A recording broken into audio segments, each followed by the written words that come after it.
নামাজে একই রাকাতে সূরা ফাতিহা পড়ার পর 3বার সূরা ইখলাস পড়া যাবে কিনা? খুবই দরকারি একটা প্রশ্ন। সূরা ইখলাস কোরআনের এমন একটা সূরা, যেই সূরা শুধুমাত্র আমাদের আল্লাহর কথা বলা আছে। এই সূরাতে অন্য কোনো সাবজেক্ট নাই। এই সূরা শুধু কার আলোচনা আছে? এরকম আরেকটা সূরা কোরআনে নাই যে সূরা শুরু থেকে শেষ পর্যন্ত শুধু আল্লাহর গুণগান আছে, আল্লাহর বৈশিষ্ট্যের কথা আছে, আল্লাহর একত্ববাদের কথা আছে, অন্য কোনো সাবজেক্টই নেই। এটা সাবজেক্টই শুধু আল্লাহ তাআলা। এই জন্য এক সাহাবী এই সূরাকে খুব ভালোবাসতেন। তিনি মানুষের ইমামতি করতে গিয়ে সূরা ফাতিহার পরে অন্য যা পড়েন না পড়েন সাথে সূরা ইখলাস অবশ্যই পড়তেন। দুইজন সাহাবীর জীবনে এরকম ঘটনা পাওয়া যায়। একজন সম্ভবত মসজিদে কুবার বা এরকম কোন মসজিদের ইমাম ছিলেন, আর একজন জিহাদের ময়দানে এই কাজ করতেন। সাহাবী এসে বলছেন, ইয়া রাসূলুল্লাহ, উনি নামাজ পড়লে অনেক লম্বা সময় ধরে সালাত আদায় করে, আমাদের কষ্ট হয়ে যায়। নবীজি ডেকে বলছেন, তুমি কেন এই কাজ করো? বলুন, ইয়া রাসূলুল্লাহ, সূরা ইখলাস এখানে আমাদের রবের কথা বলা হয়েছে, আমার রবের পরিচয়ের উল্লেখ দেওয়া হয়েছে। এটার নামই সূরা ইখলাস, তাওহীদকে খালেজ করার সূরা, শিরক মুক্তির সূরা, আমার রবের ঘরের সূরা। এখানে অন্য কারোর ইস্যু নাই, শুধু আমার আল্লাহর কথা বলা আছে। এই জন্য সূরার মর্মটা, এর অর্থটা আমাকে খুব স্পর্শ করে, আমার খুব ভালো লাগে। এই জন্য সূরা ফাতিহা পরে অন্য যা পড়ি না পড়ি, অতিরিক্ত সূরা হিসাবে, সূরা মিলানোর অংশ হিসাবে সূরা ফাতিহাটা আমি অবশ্যই পড়ি। নবী করিম সাল্লাল্লাহু আলাইহি সাল্লাম বলেছেন, এই সূরার ভালোবাসায় তোমাকে জান্নাতে নিয়ে যাবে।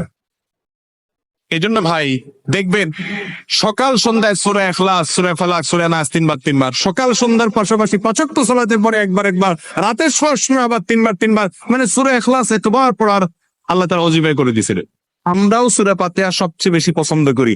এই মজলিসে যত লোক আছেন, আমার বিশ্বাস বেশিরভাগ মানুষ সূরা ইখলাসকে মহব্বত করেন, তবে সেটা ওই সাহাবীর মহব্বত করে না, নামাজ শখ করার জন্য। ঠিক না? অনেকে আছে দেখা যায় সূরা ইখলাস ছাড়া কিছু পড়ে না। কারণ কি? আয়তনে নামাজটা তাড়াতাড়ি শেষ করার জন্য। এইটার কারণে জান্নাতে যাবেন না, আবার খুশি হয়ে যায় না যে আমিও তো বেশি বেশি পড়ি।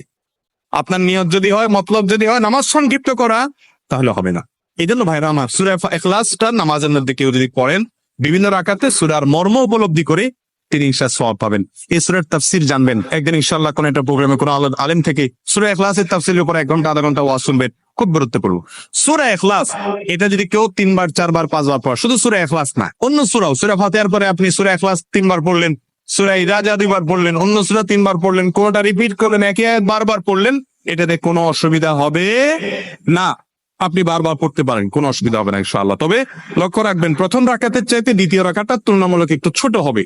হ্যাঁ, আয়তনে পরিমাণে একটু ছোট হবে, এটাই সুন্নাহ। নবী করিম সাল্লাল্লাহু আলাইহি ওয়াসাল্লাম প্রথম রাকাত যদি 2 মিনিট ধরে পড়তেন, দ্বিতীয় রাকাত 1.5 মিনিট, অর্থাৎ একটু কমায় পড়তেন, এটাই তার সুন্নাহ ছিল। বাস এরপর আপনি এবার সূরা ফাতিহা পরে এক সূরা বারবার পড়েন, হ্যাঁ, কয়েক সূরা বারবার পড়েন, বা অন্য একটা সূরা পড়ে আরেকটা সূরা বারবার পড়েন। সূরার মহব্বতের কারণে, মর্মের কারণে, একই আয়াত জাহান্নামের কথা আছে, জান্নাতের কথা আছে, আল্লাহর কথা আছে, সেজন্য আপনি বারবার পড়েন, কোনো অসুবিধা নাই ইনশাআল্লাহ।